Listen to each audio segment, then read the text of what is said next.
ഒരുപാട് സന്തോഷം. ജീവിതത്തിൽ ആദ്യമായിട്ടാണ് പവർ ബാങ്ക് കൊണ്ട് ഒരെണ്ണം ഇനാഗ്രേറ്റ് ചെയ്യണത്.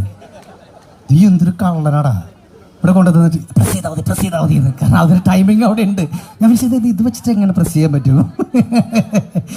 അപ്പോൾ ആദ്യം തന്നെ നാഷിക അതിഗംഭീരമായിട്ടുള്ള ട്രെയിലർ.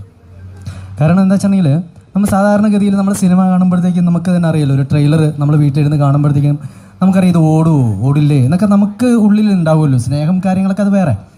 പക്ഷേ എന്ന് പറഞ്ഞതുപോലെ കണ്ടു കഴിഞ്ഞപ്പോഴത്തേക്കും കാണാൻ തോന്നുന്നൊരു സിനിമയാണ്. സന്തോഷം. Thank you. എത്രയോ കൊല്ലമായിട്ട് എനിക്ക് നാദർഷിക്ക എന്ന് പറയുന്നത്, ഞാൻ ഫ്ലാഷ് ബാക്ക് ഒന്നും പറയുന്നില്ല, കാരണം ഒരുപാട് ഇതുപോലെ ചാനലുകളിലും ഇതുപോലത്തെ വേദികളിലൊക്കെ ഞാൻ പറഞ്ഞിട്ടുള്ളതാണ്. ഗുരുതുല്യനായിട്ടുള്ള വ്യക്തിയാണ്. ഏറ്റവും വലിയൊരു ഭാഗ്യം എന്ന് പറയുന്നത് ഇക്കടെ യാത്രയിൽ ഞാൻ ഉണ്ടായിരുന്നല്ലോ. അതിനുശേഷം ഈശോ എന്ന് പറയുന്ന സിനിമയും ഇദ്ദേഹത്തിനൂടെ വർക്ക് ചെയ്യാൻ പറ്റി. നാദർഷിക്കയുടെ ഏറ്റവും വലിയ പ്രത്യേകത എന്ന് പറയുന്നത് ജനങ്ങളുടെ പൾസ് അറിയാവുന്ന, റിതം അറിയാവുന്ന വ്യക്തിയാണ്.